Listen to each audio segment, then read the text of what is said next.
Work టైంని నేనెలా organise చెయ్యొచ్చు? ఎలా నేను నా వర్క్ టైంని కానీ నేను ఆర్గనైజ్ చేసుకోగలిగితే ఇంకా నేను ఎఫిషియెంట్‌గా పని చేయగలుగుతాను. ఇది వర్క్ టైంకి సంబంధించి కింద రాసుకుంటూ ఉండండి. రెండవ డబ్ల్యూ ఏంటో తెలుసా అండి? Worry time. అయ్యో! ఇదెందుకు అవ్వలేదు? అయ్యో! అదెందుకు చేయలేదు? అయ్యో! వీడెందుకు అలా మాట్లాడాడు? అయ్యో! ఆవిడెందుకు ఇలా మాట్లాడలేదు? ఈ వరీ టైమ్ ఉంది కదండీ! ఎంతసేపు మనం వరీ అవుతున్నాం ఇలాంటి విషయాలలో, దాన్ని పూర్తిగా తీసేయడానికి ప్రయత్నం చేయండి. వర్క్ టైమ్‌ని ఆర్గనైజ్ చేయండి.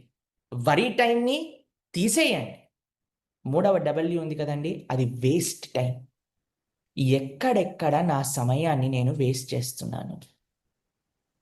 పేపర్, పెన్ పెట్టుకొని ప్రొద్దున్నుంచి రాత్రి దాకా ఎక్కడెక్కడ మనం సమయం ఎంతెంత వేస్ట్ అయింది? వర్క్ టైమ్‌ని ఆర్గనైజ్ చేసుకోండి. బాధ్యతాయుతంగా సూపర్ డూపర్‌గా వర్క్ చేయండి. చదివే వాళ్ళు చదవండి. వరీ టైమ్‌ని తీసేయండి. వేస్ట్ టైమ్ ఏదైతే ఉందో దాన్ని భగవంతుడి సేవలో పెట్టండి.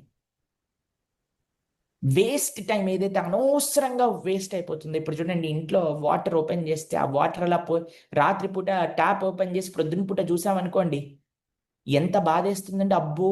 నీళ్ళు బొయ్యాయిరోయ్! నీళ్ళు బొయ్యాయిరోయ్! నీళ్ళు బొయ్యాయిరోయ్! కానీ సమయం అండి. అన్నిటికంటే విలువైనది ఏదన్నా ఉంటే అది సమయం. సమయాన్ని ఒక్కరోజు రాత్రి కాదండి. ప్రతిరోజు ఓపెన్ చేసి పెట్టాం. పోతూ ఉంది, పోతూ ఉంది, పోతూ ఉంది.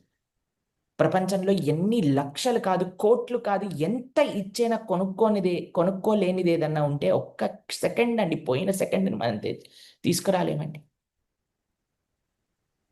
కాబట్టి వర్క్ టైమ్‌ని ఆర్గనైజ్ చేసుకోండి. మీరు ప్రొఫెషనల్‌గా, మీ ఎడ్యుకేషన్ పరంగా మీరు ఏ వృత్తిలో ఉన్నారో అందులో తప్పకుండా ఉత్తీర్ణత సాధించాలని మేము ఆశిస్తున్నాం. భగవంతుడికి ప్రార్థన కూడా